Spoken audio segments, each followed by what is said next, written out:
பதிலா இப்ப எதுக்கு நிக்கிறீங்க எல்லாரும்? பொதுக்கூட்டமா இது? என்ன பொதுக்கூட்டமா இது? உட்காருங்க. உட்காருங்க. உங்க கட்சி வேலைக்கு போக முடியாது. என்ன பொதுக்கூட்டமான்னு கேக்குறேன். இது என்ன பொதுக்கூட்டம்? உட்கார சொல்லி எல்லாரும் எல்லாரும் என்னங்க உட்கார சொல்லுங்க. இருங்க இருங்க இல்லங்க, நீங்க உங்களை அனுமதிச்சு இல்லங்க, உங்களை பேசணும் அனுமதிச்சுட்டே இருக்கும்போது பின்னாடி நின்று குரல் கொடுத்து என்ன பொதுக்கூட்டமா நடத்துறோம்? இது அவை அந்த மாண்பை காப்பாத்துங்க, அதுக்குரிய மாண்பை காப்பாத்துங்க. உட்காருங்க உட்காருங்க, எல்லாம் உட்காருங்க, எல்லாம் உட்காருங்க, எல்லாம் உட்காருங்க, நீங்க உட்காருங்க, எல்லாரும் உட்காருங்க, உட்காருங்க. திசை இதை இதேனா உட்காருங்க, உட்காருங்க, உட்காருங்க. எது அப்ப நான் விதியை பின்பற்ற ஆரம்பிக்கணுமா? நான் விதியை பின்பற்ற ஆரம்பிக்கணுமா? உட்காருங்க எல்லாரும், உட்காருங்க, உட்காருங்க, உட்காருங்க, உட்காருங்க, உட்காருங்க, உட்காருங்க, உட்காருங்க. பாருங்க, மாண்பு உறுப்பினர் முன்னாள் முதலமைச்சர் முன்னாள் முதலமைச்சர் எடப்பாடி பழனிசாமி அவர்களுக்கு நான் சொல்றேன், இது மாதிரி ஆகுமா ஆகாத என்பதை மக்கள் தீர்மானிப்பார்கள். ஏற்கனவே தீர்மானித்து விட்டார்கள். இருங்க, உட்காருங்க, உட்காருங்க. நான் முதல் நாள் இருந்து உங்களுக்கு சொல்றேன், உணர்ச்சி வசப்படாமல் பேசுங்கள். உணர்ச்சி வசப்படாமல் பேசுங்கள். 3 முறை உங்களுக்கு நான் சொல்லிட்டேன். நான் சொல்றேன், எதற்காக வேகமாக இல்ல இல்ல உங்கள் உடலை வருத்திக் கொள்ளக்கூடாது என்பதற்காக நான் சொல்றேன். அருள் கூர்ந்து சொல்றேன், அமைதியா பேசுங்க. நீங்க சொல்ல வந்த கருத்தை நீங்க அமைதியா சொல்லுங்க, நான் ஏற்றுக்கொள்ள தயாரா இருக்கேன். ஒன்னே ஒண்ணுதான், இருங்க. ஒரு கட்சியில் வெற்றி பெற்றவர்கள் அவர்களாவே முன் வந்து ராஜினாமா செய்துவிட்டு வேறு கட்சியிலே சேர்கிற போது என்னென்ன சங்கடங்கள் சிரமங்கள் இருக்கு முதல் உரையில் நீங்க விளக்க. ஏங்க குறுக்க பேசுறீங்க? என்ன குறுக்க பேசுறீங்க? உட்காருங்க. என்னங்க இது? உட்காருங்க. என்ன உட்காருங்க, உட்காருங்க, உட்காருங்க. தெரியும், உட்காருங்க, தெரியுங்க, உட்காருங்க, எல்லாரையும் தெரியும், உட்காருங்க. இருங்க இருங்க இருங்க. ஒரு கட்சி தலைமைக்குரிய உள்ள உணர்வினை முதல் உரையில் நீ குறிப்பிடுகிற போது எவ்வளவு பேர் உழைச்சாங்க, 6000 பேர் வேலை செஞ்சாங்க, இவ்வளவு பேருடைய உழைப்பில் தான் ஜெயிச்சாங்க என்று உங்களுடைய உள்ள உணர்வுகளை எல்லாம் நீங்கள் நல்லா பதிவு செஞ்சீங்க. பதிவில் இருக்கு, நான் ஃபுல்லாக படித்து பார்த்தேன்.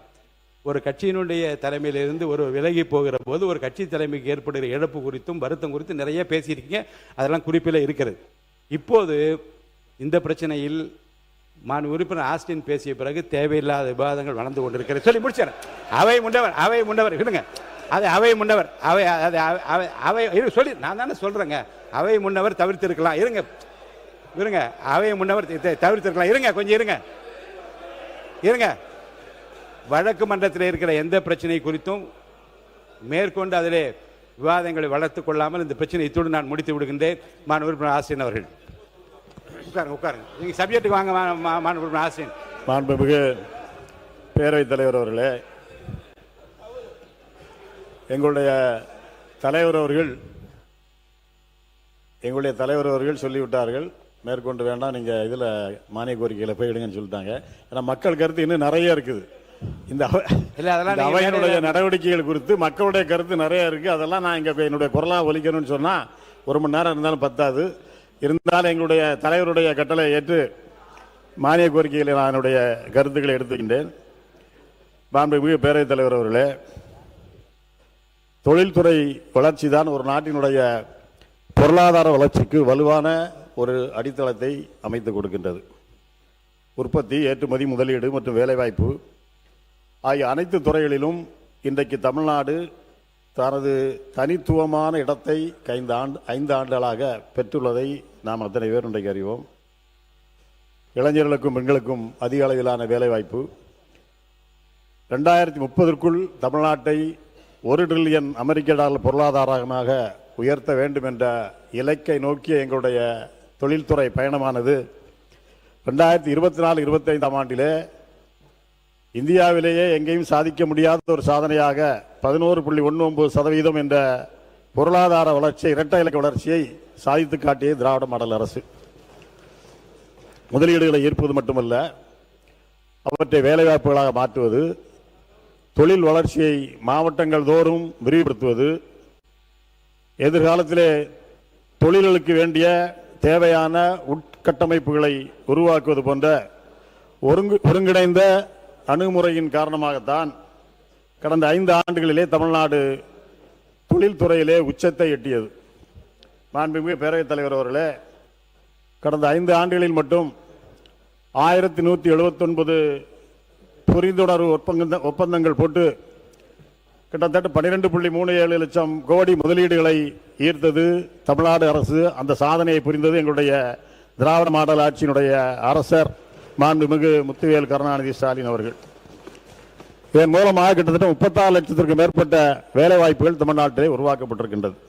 குறிப்பாக மோட்டார் வாகன உற்பத்தியிலே முதலிடம், ஆடைகள் உற்பத்தியிலே முதலிடம், தோல் மற்றும் தோல் சார்ந்த பொருட்கள் உற்பத்தியிலே முதலிடம், கணினி மற்றும் ஒலிக்கருவிகள் உற்பத்தியிலே 2ஆம் இடம், இயந்திரங்கள் மற்றும் உபகரணங்கள் உற்பத்தியிலே 2ஆம் இடம், பிற போக்குவரத்து சாதனங்கள் உற்பத்தியிலே 2ஆம் இடம், மின்னணுவியல் ஏற்றுமதியில் இந்தியாவில் தமிழ்நாட்டினுடைய பங்களிப்பு மட்டும் 41.23%. இப்படி தொழில்துறையிலே தமிழ்நாடு மிகப்பெரிய சாதனையை கடந்த 5 ஆண்டுகளிலே உருவாக்கி இருக்கின்றது. மாண்புமிகு பேரவைத் தலைவர் அவர்களே, வரலாற்று சிறப்பு மிக்க உலக முதலீட்டாளர்கள் மாநாட்டினை 2024ஆம் ஆண்டு எங்களுடைய திராவிட மாடல் ஆட்சி நாயகர் தளபதி அவர்கள் நடத்தி, அதன் மூலமாக இந்தியாவே திரும்பி பார்க்கும் வகையிலே 631 புரிந்துணர்வு ஒப்பந்தங்கள் போட்டு அதன் மூலமாக 6,64,181 கோடி முதலீடுகளை தமிழ்நாட்டிற்கு கொண்டு வந்துள்ளார்கள். இதன் மூலம் கிட்டத்தட்ட 14.5 லட்சம் பேருக்கு நேரடியாக வேலைவாய்ப்புகள் உருவாக்கப்பட்டுள்ளது. முதலீடுகளை ஈர்ப்பதற்காக 2021 முதல் 26 வரை கிட்டத்தட்ட 12 முதலீட்டாளர்கள் மாநாட்டுகளை எங்கள் தலைவர் அவர்கள் நடத்தினார்கள். முன்னாள் முதலமைச்சர் எங்கள் தலைவர் அவர்களே நேரடியாக ஜப்பான், சிங்கப்பூர், அமெரிக்கா, ஜெர்மனி போன்ற நாடுகளுக்கு சென்று அங்குள்ள முதலீட்டாளர்களை சந்தித்து அவரிடத்தில் பேசி மிகப்பெரிய முதலீடுகளை தமிழ்நாட்டுக்கு கொண்டு வந்துள்ளார்கள். அவருடைய வெளிநாட்டு பயணங்கள் மூலமாக மட்டும் 69 புரிந்துணர்வு ஒப்பந்தங்கள் போடப்பட்டு 34,013 கோடிகள் இங்கே முதலீடுகள் கொண்டு வரப்பட்டுள்ளது. 2024 முதலீட்டாளர் மாநாட்டில் போடப்பட்ட 633 புரிந்துணர்வு ஒப்பந்தங்களிலே 526 முதலீடுகளாக மாற்றப்பட்டிருக்கின்றது. ஒரு புரிந்துணர்வு ஒப்பந்தம் போடப்படுவது என்பதோடு அந்த துறை நின்றுவிடக்கூடாது. அந்த புரிந்துணர்வு ஒப்பந்தத்தை முதலீடாக மாற்றுவதில் தான் ஒரு அரசினுடைய வெற்றி இருக்கின்றது. அந்த வெற்றியை திராவிட மாடல் அரசு 5 ஆண்டுகளே சிறப்பாக செய்துள்ளது. இந்தியாவிலே யாரும் செய்ய முடியாத சாதனைகளை இந்த தொழில்துறையிலே கடந்த 5 ஆண்டுகளிலே முதலீடுகளை கொண்டு வந்தது திமுக அரசு. கிட்டத்தட்ட 526 முதலீடுகள், இது கிட்டத்தட்ட 84%. அந்த முதலீட்டாளர் மாநாட்டிலே கொண்டு வந்த புரிந்துணர்வு ஒப்பந்தங்கள் எம்ஓயூக்கள் முதலீடுகளாக டிரான்ஸ்ஃபர் கன்வெர்ட் பண்ணப்பட்டது 84%.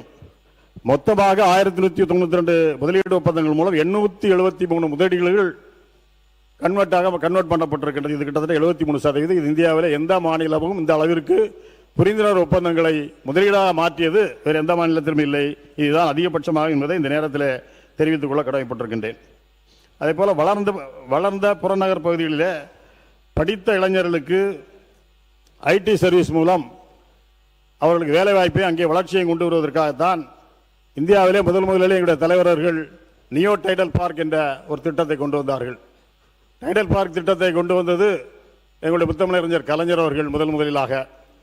இன்றைக்கு புதிதாக வளர்ந்து வரும் நகரங்களிலே இளைஞர்களுக்கு வேலைவாய்ப்பை உருவாக்கக்கூடிய வகையில் நியோ டைடல் பார்க் என்ற ஒரு புதிய திட்டத்தை கொண்டு வந்து, அதுவும் மாநகர பெரிய பெரிய மாநகராட்சி மட்டுமல்ல, தென்மண்டலங்களிலே டெல்டா மண்டலம் என்று சொல்லி தூத்துக்குடி, தென்காசி, தஞ்சாவூர், நாகப்பட்டினம், விருதுநகர், விழுப்புரம் உள்ளிட்ட 10 இடங்களிலே இந்த நியோ டைடல் பார்க் கொண்டு வரப்பட்டு ஒவ்வொன்றிலும் கிட்டத்தட்ட 600 நபர்களுக்கு இன்றைக்கு வேலைவாய்ப்பை உருவாக்கி கொடுத்திருக்கக்கூடிய அரசு திராவிட முன்னேற்ற கழக அரசு என்பதை பெருமையோடு நான் இங்கே சொல்லிக்கொள்ள கடமைப்பட்டிருக்கின்றேன். அதில் ஒன்று, நம்முடைய தொழில்துறை அமைச்சருக்கு ஒரு கேள்வி நான் வைக்கிறேன். எங்கள் தொகுதியில் உள்ளது, எங்களுடைய அரசு கொண்டு வந்த நாகர்கோவில் பகுதியிலே நியோ டைடல் பார்க் என்ற திட்டம் ஏற்கனவே எங்களுடைய முதலமைச்சர் அவர்களால் பிப்ரவரி மாதத்திலே அடிக்கல் நாட்டப்பட்டு பணிகள் தொடங்குவதற்காக அடிக்கல் நாட்டப்பட்டது. ஆனால் இந்த அரசு பொறுப்பேற்று இன்றைக்கு 3 மாதம் ஆயிட்டு, அடிக்கல் நாட்டப்பட்டு 6 மாதம்